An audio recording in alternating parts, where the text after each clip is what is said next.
Is toxic masculinity killing the planet? Let's discuss. Before we get into this video on Petro-Masculinity, make sure to hit the subscribe button and leave a comment to support my work. In this video, we are referencing political scientist Cara Daggett's work, who coined and talked about Petro-Masculinity. As global mean temperatures continue to increase, it threatens the current state of our home. With around $86 trillion, the oil and gas industry makes up around 3.8% of the global economy. Fossil fuel sectors are taking new strategies and tactics to ensure that developments for projects continue to increase for their economic profits. And for many of us, we have probably encountered fossil fuel executives, and I've seen them and I've talked to them at conferences where they have tried to make dissenting viewpoints around fossil fuels and claiming that they work with indigenous communities, when in reality, we know that they are working with indigenous communities by poisoning and hurting them. Corporations like Shell, Exxon, BP, and Chevron have all violated indigenous communities globally. And fossil fuel companies have always been known about climate change. In one article that I read by The Guardian, it was found a document showed that fossil fuel companies knew about climate change since the 1980s, that showed that companies privately predicted that this would be caused by their product. In the 1980s, oil companies like Shell and Exxon carried out internal assessments of carbon dioxide released by fossil fuels, and they forecasted that there would be planetary consequences of these emissions. And in 1982, for example, Exxon predicted that by 2060, CO2 levels would reach around 560 parts per million, double the pre-industrial level that we're currently at, and that this world would be then in danger for average temperature increase by over 2 degrees Celsius than current levels, and even more from the pre-industrial levels that we were at. Later in that decade, in 1988, an internal report by Shell projected similar effects, but also found that CO2 could double even early by 2030. Privately, these companies did not dispute the links between their production and their products of global warming and ecological calamity. On the contrary, their research confirmed the connections between fossil fuels and greenhouse gas emissions. Shell's assessments foresaw a 1 meter sea level rise and noted that the warming could also fuel and cause future wars. Specifically, we're looking at other countries that are petrostates, which are known to produce large amounts of oil. But it even gets worse from that. Shell's analysts warned of disappearance of specific ecosystems or habitat destruction, predicted an increase in runoff, destruction, floods, and inundation of low-lying farmlands. And they said that the new sources of fresh water would be required in order to survive. Global changes in air temperature would also drastically change the way people live and work. As we enter 2022, we only have 8 years left to take serious, bold climate action. And climate goals created by governments and corporations or institutions focus on these goals like decarbonization, net zero, and green energy, and they are often thrown left and right in these climate negotiation conversations. But the reality is that global north countries like the UK, Canada, United States must be held accountable for their contributions and their direct involvement in degrading lands, culture, and people throughout other countries. Now, leaving fossil fuels on the ground poses a huge threat for fossil fuel companies because that is where they get their yearly profits from. With the climate crisis becoming even more severe than ever, it places pressure on environmental justice organizers and activists who have been able to stage off the continued development of fossil fuel projects.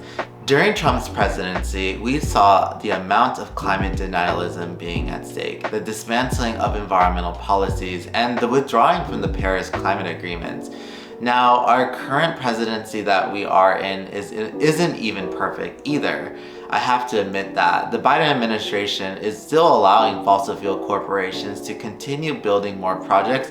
However, coal and oil do more than ensure the profit, right? If people cling so tenaciously to fossil fuels, even to the point of embarking upon authoritarianism, it is because fossil fuels have so much cultural and significant meaning to the quote-unquote American dream that we all live in today. So if we think about it within the social media context, fossil fuel companies directly work with PR companies or creative agencies to create messaging around the need for oil. Since the new imperialism of the 19th century, fossil fuels have become the metaphorical and material and socio-technical basis of Western petrocultures that extend across the planet. In other words, fossil fuels matter to a new authoritarian movement in the West because of profit and consumer lifestyles. Like, a lot of the products we buy or use are made from sourced from fossil fuels. Think about how war also plays a huge role in how fossil fuel corporations are reaping the benefits of this injustice. Climate change and misogyny are often seen as separate things. However, these intertwining topics look into how toxic masculinity and environmentalism supports the patriarchal orders and system that it supports, which in fact showcases itself in people in policy, the people in power, and those who work at fossil fuel corporations. And the West has always glorified the industrialized society and era in America as a success for the future. And petro-masculinity is helpful to understanding how the anxieties aroused by the Anthropocene can augment desires of authoritarianism. The concept of petro-masculinity suggests that fossil fuels mean more than profit, and fossil fuels also contribute to making identities which possesses risk for energy politics. Petro-masculinity was first coined by political scientist Cara Daggett that looks into the relationship between fossil fuels and white patriarchal orders. The American way of life was centered around a version of white patriarchal rule in which the achievement of hegemonic masculinity required intensive fossil fuels. And the burning of fossil fuels and wealth has a practice of white masculinity and the explosive power of centralization implemented in America's system. When we talk about white masculinity, we are examining how capitalism is rooted in white supremacy, and white cis men who have benefited from these types of systems of exploitation, whether through slavery, colonization, and industrialization, are still in power today. And despite the growing interest in gender analysis of climate change, there has been a common understanding that women, trans women, femmes, non-binary folks are the most affected during the climate crisis, and a lot of them should be leading the forefronts of these climate-led solutions. The dominant science field has often been characterized as masculine and male-dominated spaces that draw from frameworks of traditional men and hegemonic masculinity. And these types of dominant values that are prescribed in the scientific field often fail to include intersectionality, justice, health, and economic equity. Petro-masculinity, like fossil fuel systems, arguably have global dimensions. However, like other masculinities that exist in different cultures, petro-masculinity should be understood as manifesting in multiple and locally specific ways. Think about the current war going on with Russia and Ukraine, where Russia is known to be a petro-state that supplies oil to other countries. The US case is instructive as American wealth and high energy consumption and militarism to make its own climate politics is crucial to our planetary security.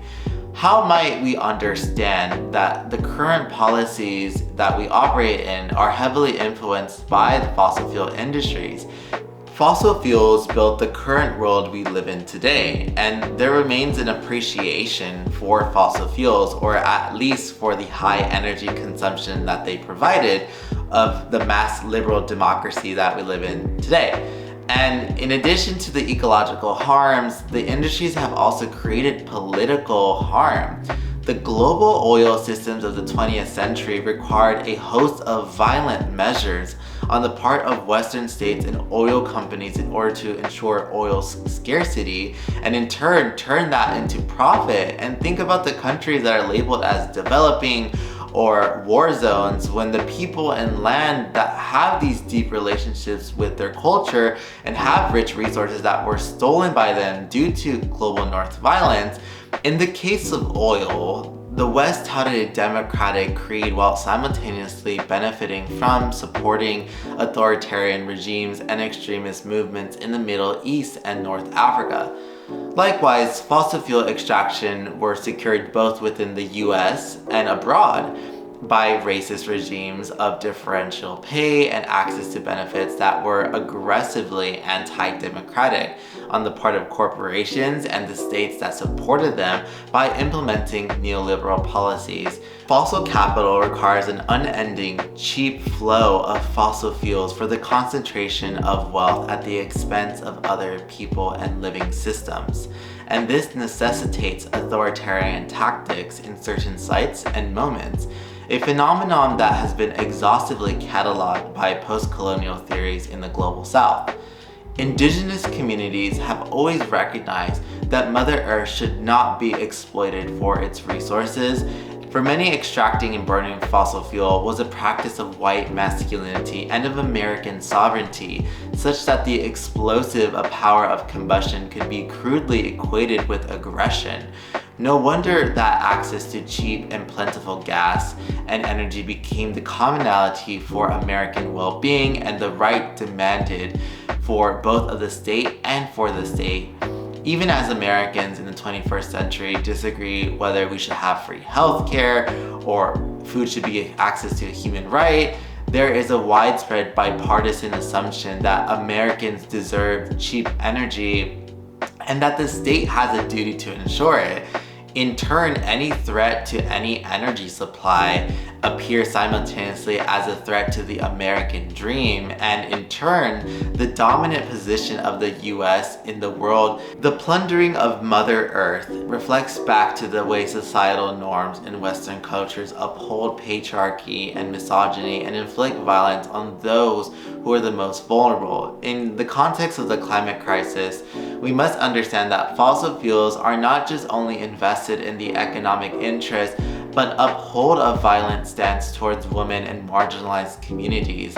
And to fight back against a culture of consumption and endless reckoning of land, we have to interrogate the following systems that push for a future that is free from fossil fuels, where all women are able to lead in the front of climate justice solutions. With that being said, I always tell people to follow and support so many young environmentalists that are supporting this movement, and to ensure that when we're looking at misogyny and toxic masculinity and white patriarchal orders, that we draw the links between them and tie them into how fossil fuels are currently operating. If you truly love this work about Petro-Masculinity, please consider supporting and sharing the work of Cara Daggett, who I was able to learn this work from just a few years ago. And I feel that it is important that when we have these conversations, that we draw these interconnections between them. Thank you so much again, and make sure to comment, like, and subscribe of what you want to see next.